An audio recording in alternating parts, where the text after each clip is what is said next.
지난주에는 우리가 야외 예배였죠. 그래서 야외 예배여서 야고보서를 강의를 지난주는 안 하고 이제 이어서 2주 전에 했던 거 이제 이어서 오늘 하도록 하겠습니다. 그래서 2주 전에 조금 이렇게 복습을 해보면 우리가 다른 사람과 싸우고 분쟁하는 이유는 무엇이냐? 그것은 바로 욕망에 사로잡힌 욕심 때문이다라고 했습니다. 그리고 그 욕심을 이루지 못할 때 우리는 갈등하고 다투고 심지어 살인하는 마음을 가지고 또 살인까지 하게 되는 그런 일들이 일어난다 하고 말씀을 통해서 배웠습니다. 그래서 우리는 보통 사실은 무엇인가를 더 많이 가지면 아니면 내가 계획한 것이 이루어지면 그리고 다른 사람이 내가 원하는 방식으로 변화되면, 내가 변하는 게 아니라 내가 원하는 방식으로 다른 사람이 변화되면 내가 행복할 것이라고 생각을 합니다.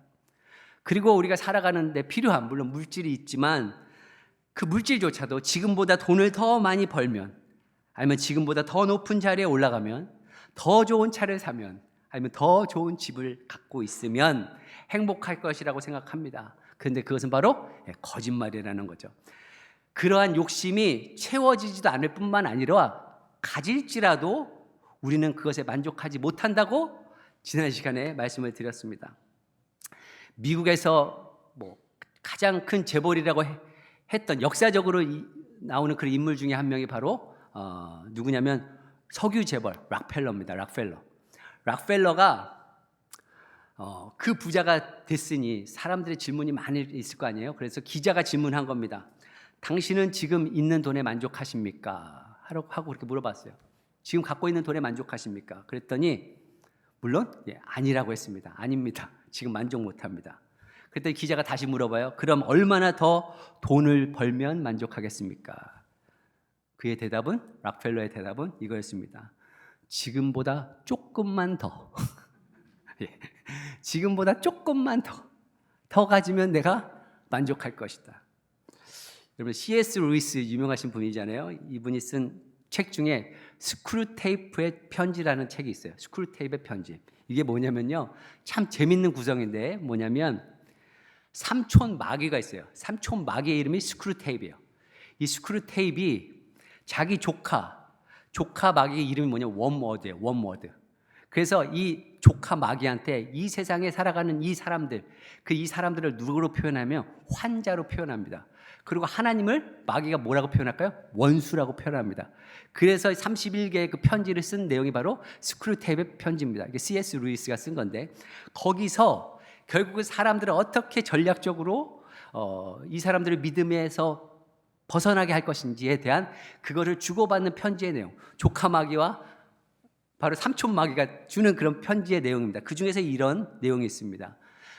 사람들이 자신이 모든 것을 소유하게 되었다는 뜻에서 내 것이라는 말을 하지만 과연 이 세상의 인간들이 그렇게 말할 수 있는 것이 단 하나라도 있겠니? 지금 삼촌 마귀가 조카 마귀한테 그러는 거예요. 그러한 사실을 생각만 하면 나는 시도 때도 없이 어떻게요? 웃음이 나오지 뭐야. 물론 언젠가는 우리의 원수인 하나님과 우리의 아버지인 마귀 중에 어느 한편이 내 것이라고 주장하게 되는 날이 오겠지만 그래도 마음 푹 놓아도 된다. 왜요? 인간들이 말하는 자기 시간, 자기 영혼, 자기 육체가 누구의 것이 되는지를 알게 되는 그날이 분명히 오겠지만 그러나 그 어떤 것도 인간의 것은 될 수 없을 테니까. 우리가 생각하는 자기 시간, 자기 영혼, 자기 물질, 이것이 뭐예요? 자기 거라고 생각하고 살아가잖아요. 근데 결국은 자기 것이 못 된다는 거예요. 맞죠? 저도 이번에 임종 예배를 보면서 저는 그분을 잘 알지 못했지만 아무것도 가지고 가는 게 없는 거예요. 이분은요, 시신 기증까지 했더라고요. 시신 기증을 했습니다. 이게 장기 기증 정도 아니에요, 시신 기증. 그러니까 이 세상에 아무것도 안 남기고 가는 거예요. 그래서 장례식도 안 치릅니다. 시신을 그냥 갖고 갔으니까요. 근데 이분이 제가 들어보니까 예수님을 사랑하고 예수님을 믿었던 분이라는 거예요. 그리고 이분 때문에 우리 동생분이 있잖아요. 우리 조윤성 집사님도 예수를 믿었다고 하는 이야기를 들으면서 와, 이분이 참 제 믿음의 한 분을 또 보내는 그런 슬픔과 아픔이 있었지만 결국 하여튼 이 땅에서 아무리 쌓은 것이 있더라도 가진 것이 있더라도 남겨지고 가는 것이 하나도 없다는 거죠. 이렇게 하나님이 아닌 어떻게 보면 세상의 방법으로 육체의 만족을 취하려고 하는 자들, 이런 신앙인들에 대해서 성경은 뭐라고 말씀하시는가? 4절의 말씀이죠. 간음하는 사람들이요. 개역개정에는 간음하는 여인들이요 뭐 이렇게 했지만, 간음하는 사람들이요 세상과 버탐이 하나님과 등지는 일임을 알지 못합니까? 누구든지 세상의 친구가 되려고 하는 사람은 하나님의 원수가 되는 것입니다. 성경에서는 우리와 하나님과의 관계에 대해서 이야기할 때 뭐 왕과 신하, 뭐 주인과 종, 단지 이렇게 이야기한 것이 아닙니다. 성경에서는 우리 하나님과 우리와의 관계, 예수님과 우리의 관계를 얼마나 친밀하게 표현을 하셨냐면, 예수님은 우리의 남편이고 우리는 그의 신부라고 표현을 합니다. 그런데 이렇게 주님의 신부이며 아내인 우리들이 하나님의 사랑을 배반하여서 거룩한 혼인 서약을 깨트렸다는 거죠. 그것이 4절에 나오는, 오늘 말씀에 나오는 것처럼 뭐예요? 영적인 간음입니다. 그래서 간음하는 사람들이요, 간음하는 여인들이요, 이렇게 표현하는 거죠. 간음하는 사람들아 세상과 버탐이, 벗이란 게 뭐죠? 친구입니다. 친구. 벗이라는 이 단어는 헬라어로 필레오잖아요. 필레오. 사랑에는 여러 가지 의미가 있죠. 뭐 아가페의 사랑, 에로스의 사랑. 또 하나의 사랑이 바로 필레오, 친구 간의 그 우정을 이야기하는 사랑입니다. 근데 성경은 사람들이 세상을 친구 삼아서 살아가며 살아간다고 이야기합니다. 그래서 세상과 버탐이, 세상과 친구되는 간음하는 자들이요, 이렇게 표현을 하고 있는 거죠. 결국 그렇게 되면 어떻게 되는가? 세상과 하나님과 원수이기 때문에 우리와 하나님과의 관계도, 세상과 우리가 친구가 되면 하나님과 우리도 원수가 된다는 뜻입니다. 하나님은 어떤 누구와도 사실은 원수가 되기를 원치 않으십니다.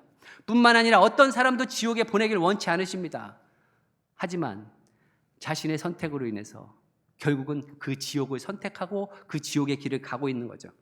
물론 하나님께서 선택하시고 우리가 정말 하나님을 선택하고 그 말씀 안에서 하나님의 자녀가 되어졌다면 그 사람은 천국에 갈 때까지 하나님은 그 구원을 이루시고 또 구원을 지키시고 구원을 완성케 하실 것입니다. 그렇기 때문에 때로는 하나님의 자녀이기 때문에 징계합니다. 그냥 두시지 않아요. 왜요? 하나님께 돌아오라고.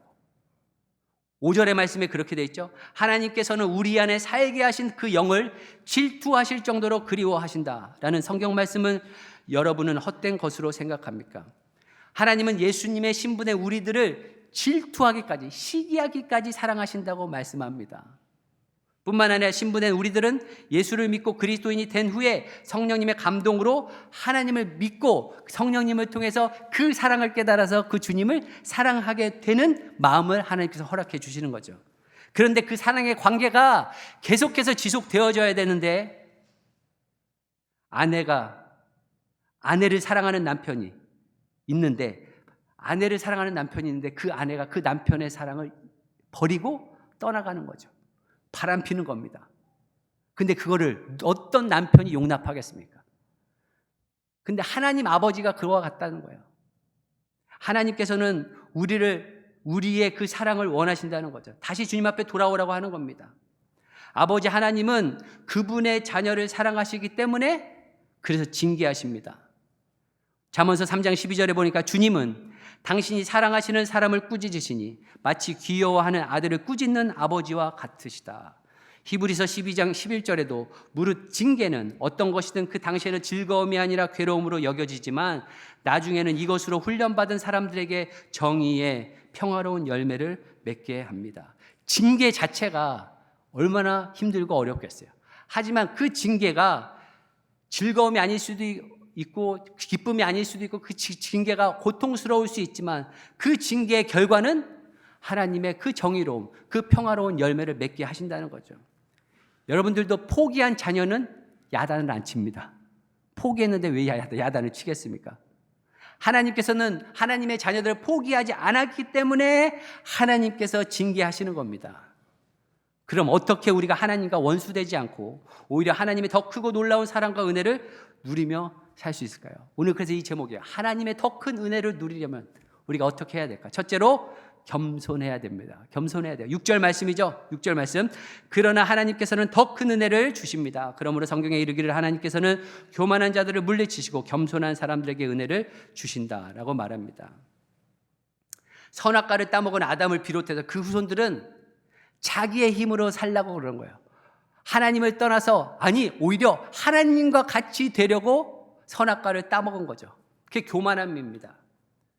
결국 교만함은 무엇이냐? 주님을 의지하지 않고 자신을 의지하는 것이 교만입니다. 여기에서 이야기하는 겸손은요, 세상에서 말하는 그런 도덕적인 겸손을 이야기하지 않아요. 세상에서도 이제 저 사람 참 예의도 바르고 참 겸손한 사람이에요. 그 겸손을 이야기하는 게 아닙니다. 그렇게 겸손하라고 이야기하는 게 아니에요. 그게 아니라 더 이상 자기의 힘과 능력을 의지하지 않고 전적으로 하나님을 의지하는 상태, 그 겸손을 이야기하는 겁니다. 내 자신을 믿고 살아가는 것이 아니라, 자신을 의지하지 않고 살아가는 것이 아니라, 사는 것이 아니라 하나님만을 의지하고 하나님께만 기대는 것, 이것이 바로 겸손이라는 거죠. 그래서 이런 말이 있어요. 비가 올 때 하늘에서 내리치는 벼락은 가장 높은 곳을 친다.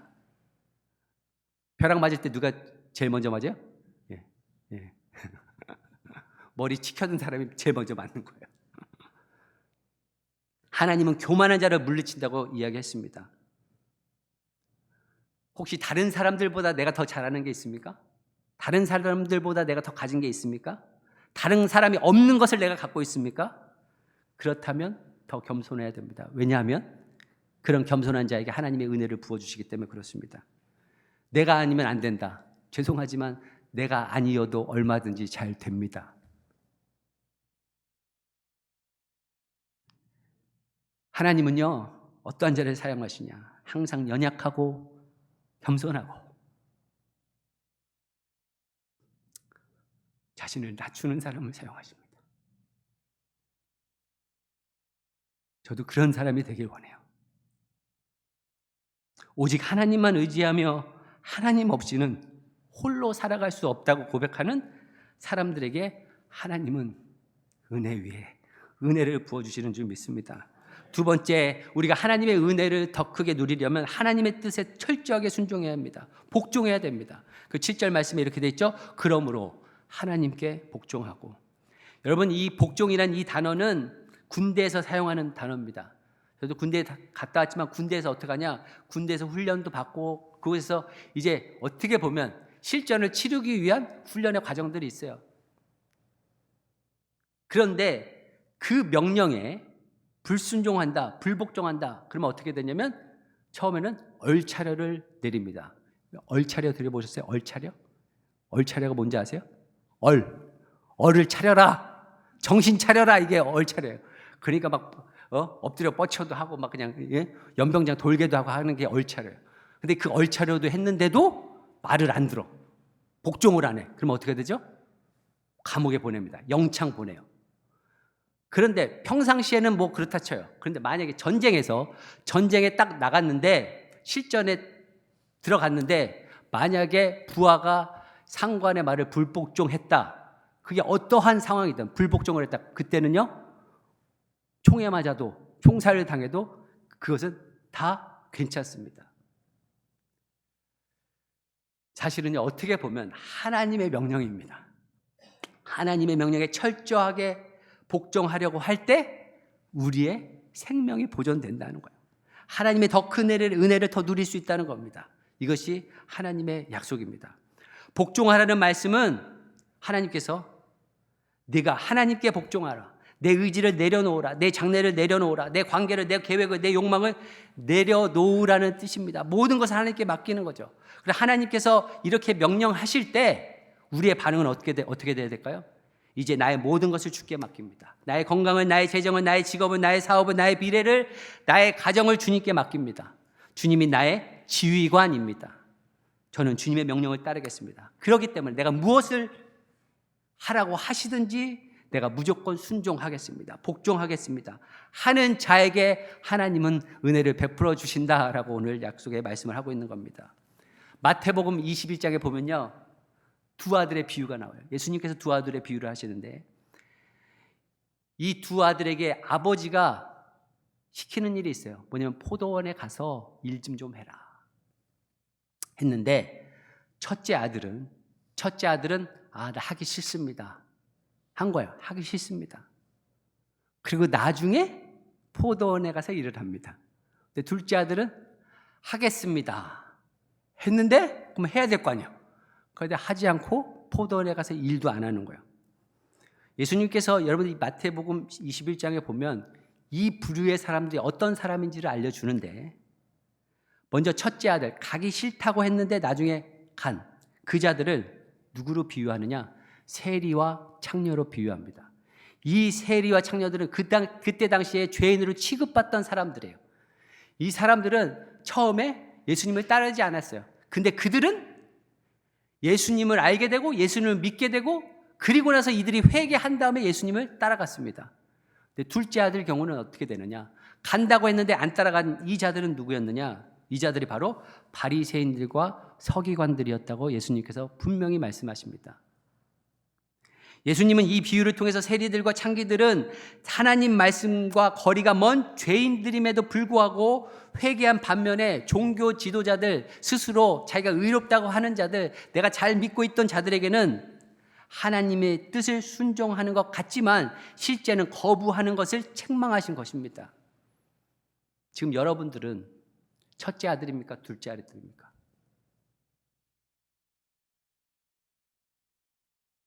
제가 보니까 우리들 대부분이 첫째 아들인 것 같아요. 둘째 아들인 것 같아요. 둘째 아들.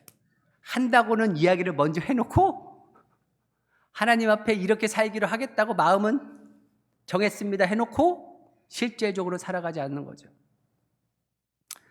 우리의 대답은 알겠습니다, 그렇게 하겠습니다, 나중에 하겠습니다 등등 대답을 합니다.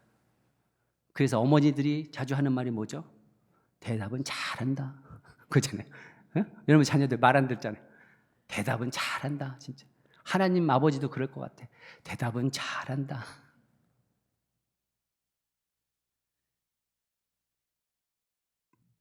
물론 가장 좋은 대답이 뭘까요? 예, 하겠습니다 하고 가서 하는 게 제일 좋겠죠. 근데 그렇지 못할 때가 너무나 많습니다. 대답은 처음에 우리가 노라고 할지라도 정말 첫째 아들과 같이 회개하고 다시 돌이켜서 아버지의 말을 순종하면 이런 자들에게 하나님의 더 큰 은혜가 부어질 줄 믿습니다. 세 번째, 악을 물리치라. 하나님의 더 큰 은혜를 받으려면 악을 물리치라. 7절 말씀인데 7절 말씀, 우리 7절 말씀 함께 읽어보도록 하겠습니다. 시작. 그러므로 하나님께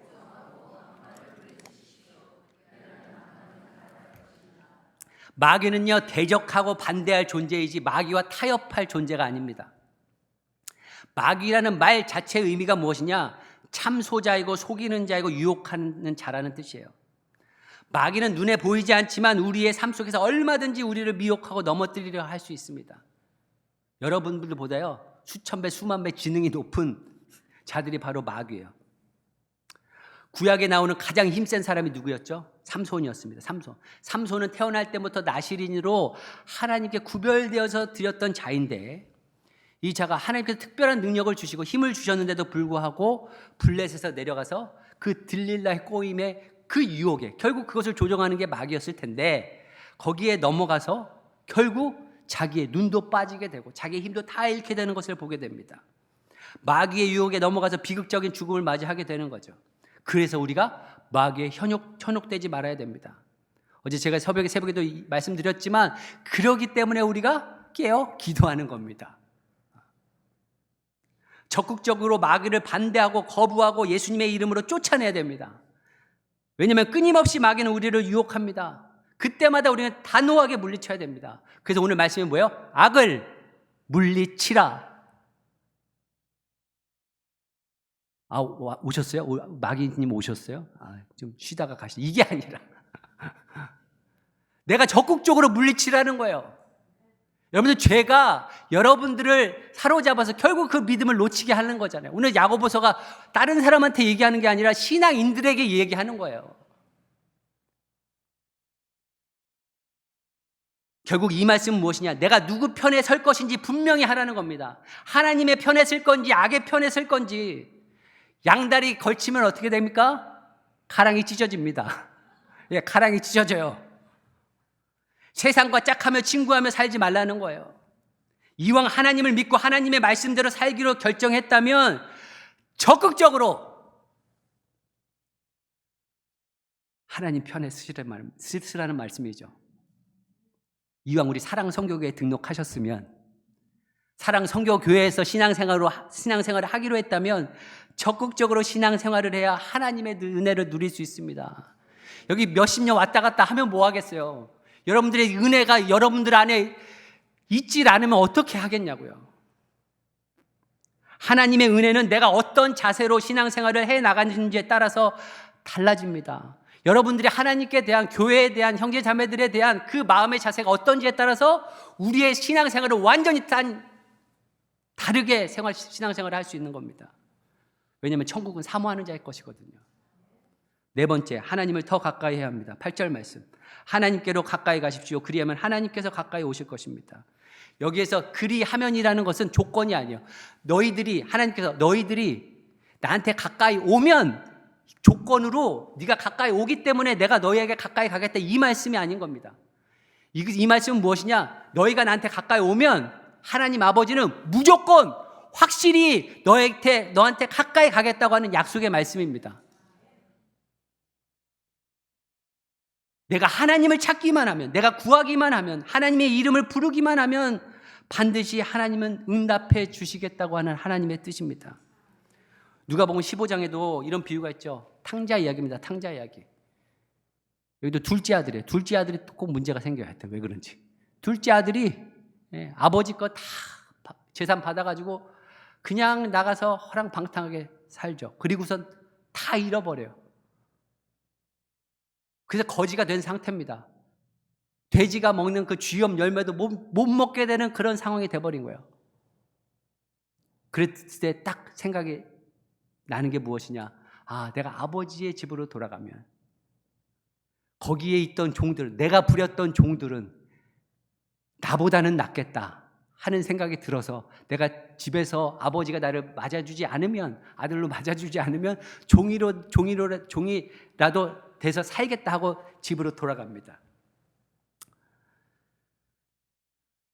돌아갔을 때 그 아버지가 어떻게 하죠? 아버지는요, 어떻게 보면 그 옷이, 그때 당시에 그 유대인들이 입던 옷들이 사실 뭐 원피스 같은 거였잖아요. 속옷도 없는 상황에서 그런 원피스예요. 그러면 달려가면 그냥 속살이 다 보이는데, 근데 그 둘째 아들이 온다는 딱 소식만 듣고도 막 달려갑니다. 그래서 그 아들을 품에 안죠. 그리고 안아주십니다. 그리고 잘 왔다고. 그래가지고 그냥 뭐 소도 잡고 해서 잔치를 벌이는 그 아버지가 바로 우리 아버지 하나님이라는 거죠. 우리 아버지 하나님은요, 우리가 그냥 돌아서기만 하면, 아니 우리의 마음만 조금만 바뀌더라도, 하나님, 내가 하나님 더 잘 좀 믿고 싶어요 하는 진짜로 그런 조그만 마음이 있지라도 그 마음 때문에 하나님 아버지는 저와 여러분들에게 달려오시는 줄 믿습니다. 그것이 아버지 하나님의 사랑이에요. 부끄러움을 개의치 아니하시는 거죠. 그래서 예수님께서 부끄러움을 개의치 아니하시고 어떻게 보면 정말 그 죄인들이 져야 될 그 십자가를 지시고 몸에 실오라기 하나 걸치지 않은 상태에서 그렇게 부끄러움을 개의치 아니하시는 이유가 뭘까요? 저와 여러분들을 사랑하시기 때문에 그 죄를 담당하신 겁니다. 그래서 아버지께서는 우리 가운데 아버지께 오라고 하는 그 하나님의 음성인 거죠. 이사야서 43장 1절입니다. 이사야서 43장 1절. 그러나 이제 야곱아, 너를 창조하신 주님께서 말씀하신다. 이스라엘아, 너를 지으신 주님께서 말씀하신다. 내가 너를 속량하였으니 두려워하지 말아라. 내가 너를 지명하여 불렀느니 너는 나의 것이다. 너는 나의 것이다. 세상이 아무리 악하고 마귀가 우리의 삶을 무너뜨리고 뺏어가려고 가려고 할지라도 너희는 나의 것이기에 어느 것도 빼앗을 수 없다, 이 얘기죠. 이것이 우리를 향한 하나님의 고백입니다. 하나님은 구하면 주시는 분입니다. 찾으면 만나주시는 분이십니다. 하나님은 두드리면 열어주시는 분이십니다. 그래서 마귀를 거부하고 하나님을 가까이 해야 됩니다. 가까이 할 때 하나님의 은혜가 우리 가운데 더해질 줄 믿습니다. 그러면 하나님께 가까이 나가는 방법이 뭐가 있을까요? 하나님께 가까이 나가는 거. 예배죠, 예배. 너무 잘 오셨어요. 하나님 얼마나 기뻐하실지 몰라요. 요한복음 4장 24절에 하나님이 찾으시는 사람은 능력 있는 사람이 아니라 예배하는 자를 찾으십니다. 하나님께서는 이렇게 예배를 드리는 사람들을 찾으십니다. 세상에서 실패하고 다 끝났다고 하고 무너졌다고 해도 우리가 예배하는 그 예배가 무너지지 않는다면 우리는 결코 무너지지 않습니다. 반드시 살아납니다. 예배를 통해서 회복됩니다. 우리는 하나님께 있는 모습으로 나가면 돼요. 내가 뭘 한 주간 동안 잘했다고 해서 그걸 가지고 가는 것이 아니라 우리의 의의는 하나도 없고 주님의 그 보혈만 의지하며 나갑니다 하는 고백으로 나가야 되는 거죠. 예배의 자리에서 임재하시는 하나님의 역사를 사모해야 합니다. 세상적인 방법, 습관을 통해서 우리의 영혼을 만족시킬 수 있는 길이 없습니다. 만약 세상적인 방법으로 여러분이 만족하고 계시다면 여러분 스스로에게 한번 질문해 보세요. 내가 정말 하나님의 자녀인가? 오직 하나님의 말씀과 기도와 예배가 우리를 거룩하게 하고 우리를 만족시키게 됩니다. 왜냐하면 하나님의 자녀이기 때문에. 그렇다면 요즘 여러분들께서는 하나님께 더 가까이 나가기 위해서 어떻게 하고 계십니까? 뭘 하고 계십니까? 내가 하나님과의 관계가 좀 더 멀어진 것 같다. 그래서 여러분들이 지금 하고 계시는 게 무엇이냐고요. 스스로에게 한번 물어보세요. 기도의 자리로 나갑니까? 말씀의 자리로 나갑니까? 아니면 예배의 자리로 갑니까? 돌아오십시오. 그 자리가 바로 저와 여러분들이 하나님을 가까이 하는 그런 자리입니다. 다섯 번째, 회개하라고 말씀하십니다. 8절 말씀이죠. 죄인들이여 손을 깨끗이 하십시오. 두 마음을 품은 사람들이여 마음을 순결하게 하십시오. 씻는다는 것은 유대인들이 하는 그런 종교적인 정결 예식입니다. 그래서 제사장들이 하나님 앞에 제물을 드리러 가기 전에 손과 발을 다 씻어요. 손을 씻는다는 것은 무엇이냐면 외적으로 드러나는 모든 행위들, 그 죄들을 중단한다는 뜻입니다. 내가 짓고 있던 모든 죄들을 중단하고 주님의 그 피로 내가 씻음을 받아서 하나님 앞에 나아간다는 것, 이것이 바로 회개의 의미인 거죠. 손으로 하는 모든 옳지 않은 일들을 멈추라는 것입니다. 뭐 손만 그렇겠습니까? 손으로도 죄를 짓고 발로도 죄를 짓고 마음으로 행동으로 다 죄를 짓는 거예요. 근데 그런 죄 가운데서 우리가 멈춰서라는 겁니다.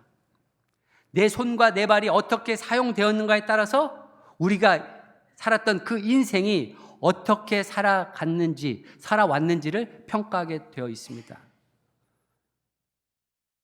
제가 좀 건축 일을 했었잖아요. 그래 건축 일을 했을 때 저하고 이렇게 악수하시는 분들 보잖아요. 악수를 딱 해요. 악수를 하면 목사님 건축 일 하시나 봐요. 그리고 말하시는 분들이 몇 분 되셨어요. 왜 그러냐면 제 손을 만지면 건축 일을 했었으니까 뭐 타일도 하고 뭐 자르기도 하고 그러니까 얼마나 거칠었겠어요. 그래서 손을 딱 만져보면 건축 일을 한 걸 딱 알더라고요. 그리고 어떤 분은 야 목사님 목사님 손은 노가다에 최적화된 손이라는 거야. 몰라 왜 어떻게 그 마음 딱 손을 잡아보면 아나 봐. 한 몇십 년 이렇게 일하신 분들은 아나 봐. 그렇더라고요. 하여튼 그렇게 얘기를 해요. 제 손을 만져보니까 내가 무엇을 했는지를 아시더라고요.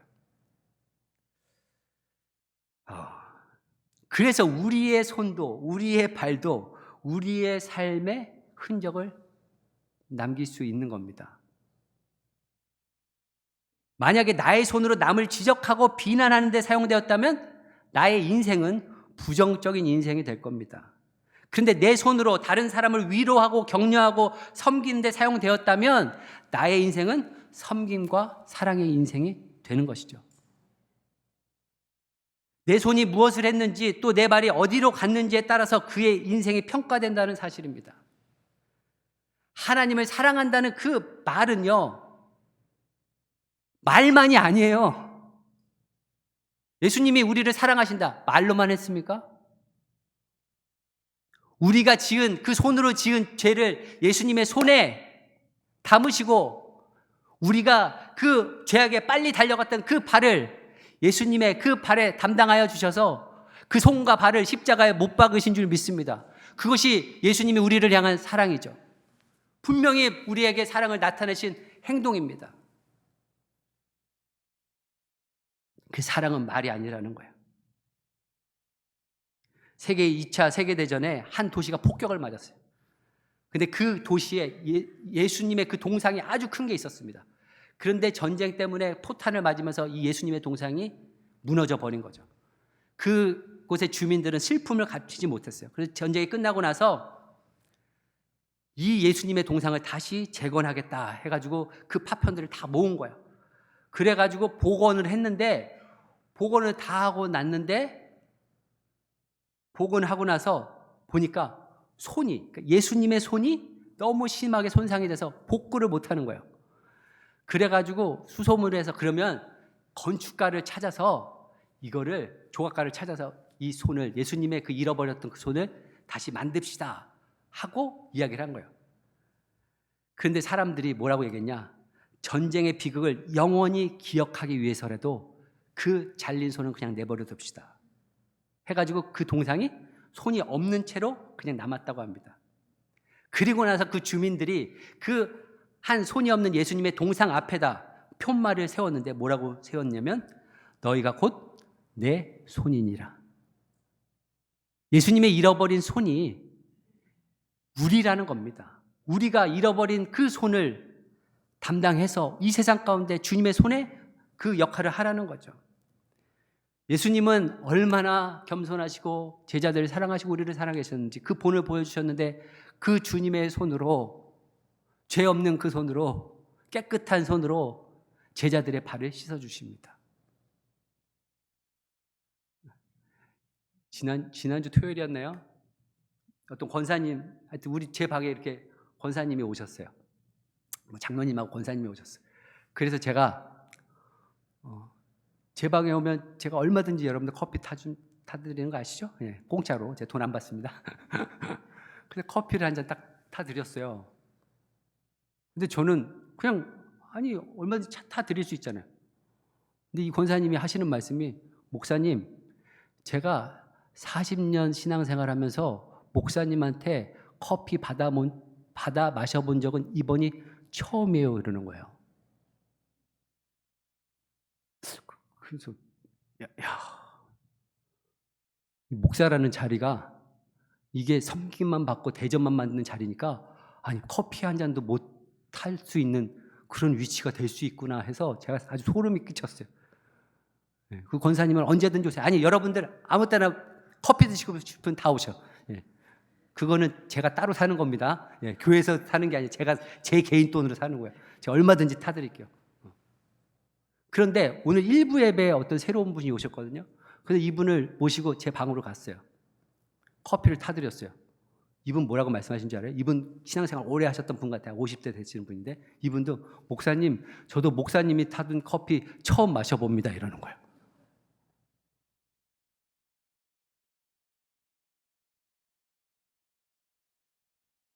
우리 전통적인 교회가 어땠는지를 여러분 한번 생각을 해보세요. 예수님이 제자들의 발을 씻기기까지 했는데 그 냄새나는 발을 무좀 있는 발을 막 씻었을 텐데 커피 한 잔 아니면 섬기는 거 왜 못하겠냐는 거죠.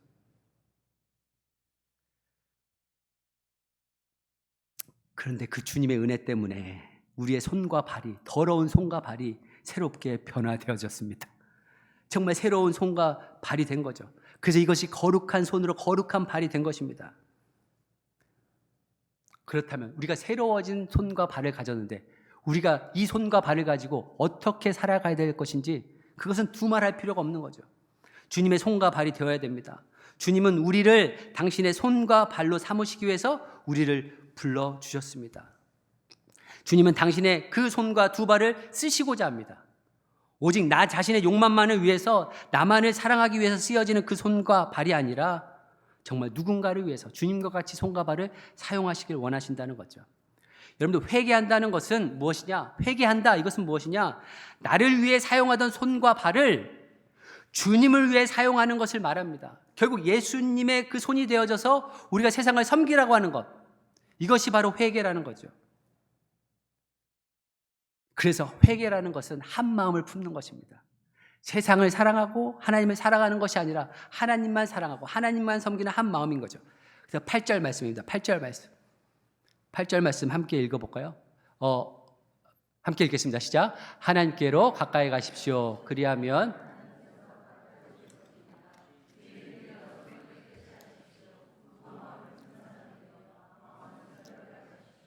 두 마음을 품은 사람들이여 마음을 순결하게 하십시오.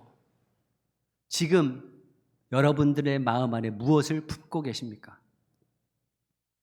여러분들이 품고 있는 그것이 바로 자신입니다. 납니다. 두 마음을 품지 말라는 것은 나의 마음과 생각을 오직 주님께만 고정하라는 겁니다. 우리의 시선은요, 항상 어디론가 향해 있어요. 무엇인가 향해 있으면서 지금 살아가고 있어요. 여러분들이 바라보는 그것을 향해서 여러분들의 삶도 그렇게 따라가고 있습니다. 그런데 처음에는 내가 바라보고 내가 따라가지만 결국 나중에는 내가 바라보는 그것이 나를 지배하고 나를 끌고 갑니다. 여러분들이 물질을 향해서 물질을 바라보고 가잖아요. 근데 여러분들이 처음에는 여러분들이 그 물질을 바라보는 것 같지만 그 물질이 나를 데리고 갑니다. 건강이요? 건강하고 하다가 건강이 결국 뭐야? 나를 갖고 가는 거예요. 내가 지금 마음에 품은 것이 바로 나라는 거죠. 초점을 잃은 눈, 집중되지 않은 마음은 우리의 삶을 혼란케 합니다. 그래서 혼란하고 스트레스를 받는 거예요. 왜? 두 마음을 품고 있으니까. 교회도 마찬가지예요. 교회가 일치된 비전을 갖고 가야 되는데 바라보는 것이 다르면, 서로 다르면 힘든 거예요. 갈등이 생길 수밖에 없는 겁니다. 여러 가지 각자의 생각과 주장이 만나면 혼란케 되는 거예요. 그래서 신앙은 주목하는 것입니다. 그래서 우리 교회가 뭘 주목하는 거죠? 영혼 구원하여 제자 삼는 것. 영혼 구원하여 제자 삼는 것인 줄 믿습니다. 예. 그것을 향해서 가는 거예요. 만약에 영혼 구원하여 제자 삼는 일에 도움이 안 되고 그거와 상관이 없다 그러면 아무리 우리가 전통적으로 하고 있던 것이라도 그걸 내려놓을 줄 알아야 되는 겁니다. 주목한다는 것은 내가 무엇을 보려고 하기보다 하나님이 보여주시는 것을 향해 마음을 여는 거예요. 하나님이 보여주시는 것을 향해 마음을 여는 거예요. 내가 바라보고자 하는 것을 바라보는 게 아니고, 영적인 세계에 눈을 뜨려면 집착하는 것에도 눈을 떼야 됩니다. 여러분들 삶 가운데 집착하는 게 있잖아요. 이거 아니면 안 되겠다고 하는 것들이 있잖아요. 그래서 묵상은 무엇이냐? 하나님에 대한 그 묵상은 무엇이냐? 하나님께 시선을 머물게 하는 작업입니다. 내가 돌이켰던, 아니면 딴청을 피웠던, 내 시선을 돌렸던 시선을 하나님 앞에 고정하는 거죠. 그래서 기도해야 됩니다. 기도는 하나님만을 주목하는 행위가 기도이기 때문에 그렇습니다. 집착은 내가 보고 싶은 것을 보는 것이라면, 주목은 하나님이 보게 하시는 것을 바라보는 것입니다. 우리가 마음이 하나 되면 무엇인지 할 수 있습니다. 저는 우리 교회가 이런 한 마음이 되길 원해요. 얼마든지 할 수 있습니다. 어렸을 때 그런 장난 하잖아요. 뭐예요? 그 햇볕이 찌는 날에 놀이터 가가지고 숫자지 같은 거 있잖아요. 그거를 이제 태우려면 어떻게 태우죠? 돋보기를 갖고 와가지고 딱 돋보기를 해서 그 해의 빛을 딱 모아가지고 그 종이에다 대면 종이에 순식간에 딱 불이 붙어요. 아, 그 희열, 그 쾌박감 있잖아요. 애들이 불놀이가 제일 재밌잖아요. 그래가지고 그렇게 하는 거예요. 그게 어떻게 가능한 거죠? 그 빛이 돋보기를 통해서 모아질 때, 우리 사랑 선교교회가 그런 하나님의 힘들이 모아지는 교회 되길, 공동체가 되길 축복합니다.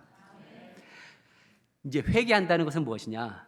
회개는 눈물로 기도하는 것이다. 후회하는 것이 아닙니다. 그래서 9절 말씀이 있습니다. 9절 말씀. 여러분은 괴로워하십시오. 슬퍼하십시오. 우십시오. 좀 이상하죠? 괴로워하지 말라고 하고 슬퍼하지 말고 울지 말라고 해야 되는데, 괴로워하십시오. 슬퍼하십시오. 우십시오. 여러분의 웃음을 슬픔으로 바꾸십시오. 기쁨을 근심으로 바꾸십시오. 물론 기독교는 축제의 종교이고 기쁨의 종교이고 정말 희락의 종교입니다. 그래서 이런 말씀도 있죠. 마음의 즐거움은 양약이라도 심령의 근심은 뼈를 마르게 한다. 그런데 여기서 이야기하는 괴로워하고 슬퍼하고 울라고 하는 이것을 보면은 무엇이냐면, 자신의 불순종을, 자기가 하나님께 대했던 그런 불순종을 깊이 뉘우치고 부끄러워하라는 그런 의미인 겁니다. 그러니까 슬퍼하라는 이 단어는 무엇이냐면 신약에 딱 한 번 나오는데 자신의 죄에 대해서 슬퍼하라는 말씀이에요. 자신의 죄에 대해서 슬퍼하라고. 웃음을 슬픔으로 기쁨을 금심으로 바꾸라는 말씀은 지금 나의 삶 속에 있는 죄악된 행동이 있다면, 내가 죄악을 저지르고 있는 손과 발이 있다면 이것이 어리석고 무의미하기 때문에 우리가 그 죄에 대해서 슬퍼하고 오히려 괴로워하고 또 울라는 그런 말씀인 겁니다. 옛적에 청교도들이요, 오스왈드 챔버스가 하신 말씀인데, 청교도들은 이렇게 기도를 했다고요. 옛적 청교도들이 이렇게 기도했어요. 눈물의 은사를 위해 기도했다는 거예요. 눈물의 은사. 눈물도 은사라는 거예요. 당신이 회개의 덕을 더 이상 알지 못한다면 당신은 어둠에 있는 것입니다. 당신이 혹시 애통하는 법을 잊어버리지 않았는지 당신 자신을 살펴보라. 여러분들 최근에 눈물 흘려본 적이 언제입니까? 여러분들 자녀를 위해서, 이 사랑선교교회를 위해서, 또 여러분 자신을 위해서조차도 눈물을 흘려본 적이 언제입니까? 오늘은 눈물의 기도를, 눈물의 회개를 할 때 하나님은 하나님의 은혜를 더해 주신다고 또 말씀하는 겁니다. 6번째, 마지막이죠. 자신의 한계를 인정하라. 10절 말씀입니다.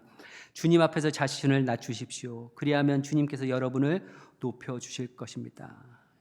자신을 낮추라는 말은 내가 얼마나 연약한 존재인지를 깨달으라는 말씀입니다. 그래서 하나님, 저는 무력한 존재입니다. 저는 파산한 자입니다. 정말 뱅크럽시한 자입니다. 영적 도산한 자입니다. 그러니까 하나님 나를 불쌍히 여겨주십시오 하는 자에게 하나님의 은혜가 더해집니다. 우리는요, 다른 사람이 나를 보고 있는 것보다 조금 더 나를 높이 평가해요.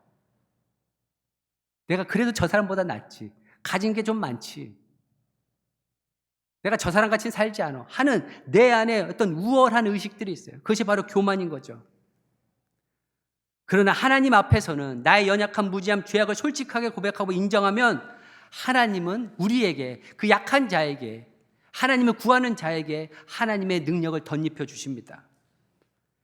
여기서 높이신다는 말은 이 세상에 살 때 영적으로 도덕적인 힘, 어떤 하나님의 말씀대로 살아가려고 하는 그 힘을 하나님께서 공급해 주신다는 거죠. 그래서 주님 앞에 겸손의 태도를 가지는 겁니다. 겸손의 태도를 가지고 정말 내가 하나님보다 높아진 것이 있다면 낮아지고, 하나님 앞에 하나님밖에 없습니다 하는 그 고백을 할 때 우리 안에는 하나님의 은혜가 회복될 뿐만 아니라 저와 여러분들이 필요한 모든 것들도 하나님께서 허락하시는 분이신 줄 믿습니다. 그래서 베드로전서 5장 5절의 말씀이 이렇게 되어 있습니다. 모두가 서로 겸손의 옷을 입으십시오. 하나님께서는 교만한 자를 물리치시고 겸손한 사람에게 은혜를 베푸십니다. 여러분들 그렇잖아요. 여러분들도 주위에 겸손한 사람에게 더 마음이 가요. 그럼 하나님은 어떻겠습니까? 이제 우리 자신의 교만과 죄악과 추함을 주님께 고백하면서 나아가면 주님은 그런 우리를 높여주신다고 약속하셨습니다.